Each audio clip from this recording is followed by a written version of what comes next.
Rajkot sub registrar કચેરીમાં ઇન્કમટેક્સનો સર્વે વેચાણ દસ્તાવેજોની તપાસથી બિલ્ડર લોબીમાં હલચલ. પ્રથમ વખત આ રાજકોટમાં આઈટી વિભાગની મોટી કાર્યવાહી.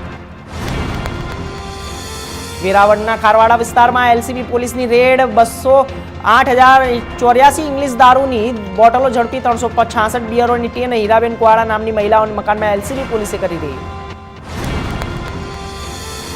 કેળાના ઓછા ભાવથી ખેડૂતોમાં રોષ. આણંદના સારસા ચોકડી ખાતે ખેડૂતોનો હોબાળો. કમિશન એજન્ટો સામે ભાવ વધારાની માંગ. પાલનપુરમાં આકાંક્ષા હાટ પ્રદર્શનનો શુભારંભ. વોકલ ફોર લોકલ અંતર્ગત સ્થાનિક ઉત્પાદનોનું પ્રોત્સાહન. 21 સ્ટોલોમાં હસ્તકલા ખેતી ઉત્પાદનોનું પ્રદર્શન.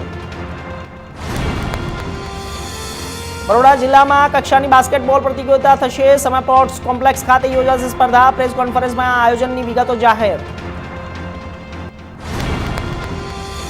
વલસાડમાં નેતાઓ ખાડામાં બેસી વિરોધ માટે ઉતર્યા. નાસિક હાઈવેના ખાડાઓ પરથી બેઠા જિલ્લા પંચાયત પ્રમુખ. ખસ્તા હાલ રસ્તાઓથી લોકો અને વાહન ચાલકો પરેશાન. ભવનાથ મંદિરે પ્રથમવાર સરકારનું શાસન લાગુ. મહંત હરિગીરી મુદતપૂર્ણ અને વહીવટદાર વિવાદોની વચ્ચે રહેતા સંભાળ્યો તંત્રે ચાર્જ. ભાવનગરમાં સૂકા ગાંજાના વેપારમાં 2ની ધરપકડ. પોલીસે 61.34 ગ્રામનો સૂકો ગાંજો જપ્ત કરી અને જગદીશ અને રવિની કોર્ટે રજૂ કર્યા. ભાવનગરમાં ₹14 લાખનો દારૂનો જથ્થો નાશ. કોર્ટના હુકમથી 10,000 બોટલો દારૂનો નાશ. વર્તેજ નજીક બુલડોઝર ફેરવી દારૂનો તોડાયા.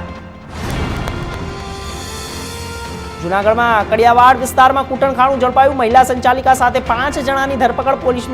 પોલીસે ઘરમાં ચાલતું કૂટણખાણું પકડ્યું.